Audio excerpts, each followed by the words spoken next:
আমরা ক্যালকাটা ইউনিভার্সিটির geology department থেকে এসেছি, অ্যাপ্লাইড জিওলজি। আমরা এমএসসি স্টুডেন্ট।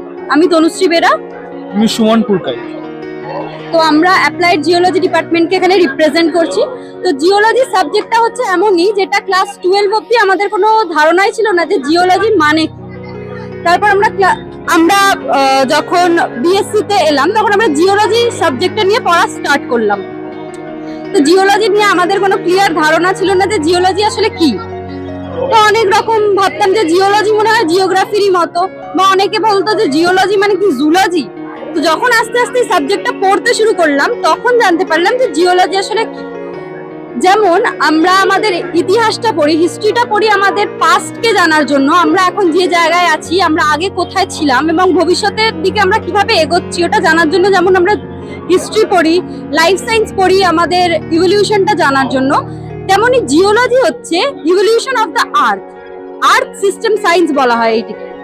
তো আর্থের ইভলিউশন, আর্থ কোথা থেকে তৈরি হয়ে কিভাবে কি কি প্রসেসের মাধ্যমে এগোচ্ছে এবং ভবিষ্যতে কোন দিকে এগোচ্ছে, সেই সব পড়াশোনা করি আমরা জিওলজি থেকে। তো এখানে আমরা বেশ কিছু স্যাম্পেল এনেছি। এই স্যাম্পেলগুলো প্রত্যেকটাই রক স্যাম্পেল। কিছু কিছু রক স্যাম্পেল আছে, কিছু কিছু মিনারেল স্যাম্পেল আছে, আর কিছু কিছু ফসিল আছে।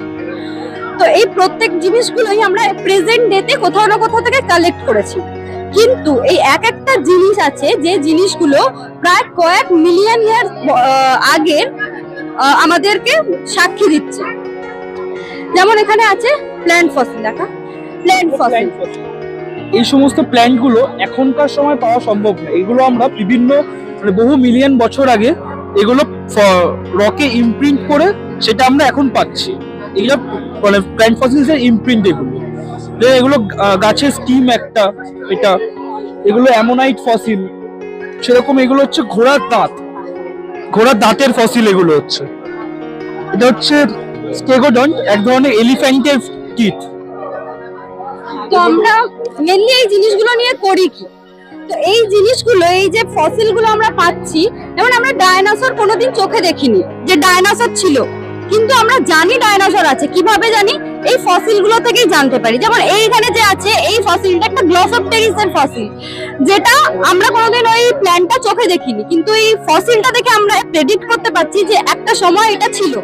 এবং এই যে উদ্ভিদগুলো বা এই প্রাণীগুলো যে সময় ছিল, সেই সময়কার এনভায়রনমেন্ট কেমন ছিল, সেটাও আমরা জানতে পারছি এই সমস্ত রিমেন্স গুলো দেখে। এবার আসছি রকের কথায়। এখানে বিভিন্ন ধরনের রক আছে, বিভিন্ন ধরনের মিনারেলস আছে। তো প্রত্যেকটা রকই নেচারের তৈরি করা। প্রত্যেকটা রক কোনো না কোনো ঘটনা, কোনো না কোনো এনভায়রনমেন্টকে সাক্ষী করে দিচ্ছে। যেমন এটা আছে রায়লাইট। আমরা যে শুনে এসেছি যে ভলকানিজম হয়, তার ফলে আগ্নেয় শিলা তৈরি হয়।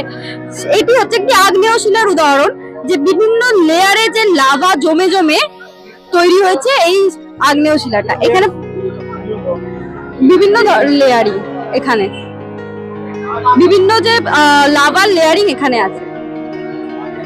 এখানে একটা আমরা দেখাচ্ছি একটা স্যাম্পলের মাধ্যমে ফোল্ড, কিভাবে আর্থের ক্রাস্টে দুদিক থেকে কম্প্রেশন এসে ফোল্ডিং হচ্ছে। এটাই যে রকে হচ্ছে, এটাই যদি একটা লার্জ স্কেলে হয় আর খুব প্রেসারটা বা কম্প্রেশনটা যদি খুব বেশি হয়, সেক্ষেত্রে এটাই একটা ফোল্ড মাউন্টেন তৈরি হবে। যেরকম আমরা জানি হিমালয়া, ওটিও তৈরি হয়েছে এইভাবে। এছাড়াও এখানে বিভিন্ন আছে। আমরা জানি রক রিজিড বডি হয়, কিন্তু এক্ষেত্রে একটা রক আমরা দেখতে পাচ্ছি যেটা ফ্লেক্সিবল। এই রকটা ইলাস্টিকের মতো মুভ করতে পারছে। এটিও তৈরি হয়েছে নেচারেই। কোনো এখানে যা যা আছে কোনোটা কিন্তু মানুষ তৈরি করেনি, প্রত্যেকটা জিনিসই তৈরি করেছে নেচার। তো প্রত্যেকটা যে মিনারেল আছে, রক আছে, ফসিল আছে, প্রত্যেকটার আলাদা আলাদা সিগনিফিকেন্স আছে, যেটা আমাদের পাস্টকে জানতে সাহায্য করে এবং আমরা ভবিষ্যতে কোন দিকে এগিয়ে চলেছি সেই সব জানতে আমাদেরকে সাহায্য করে।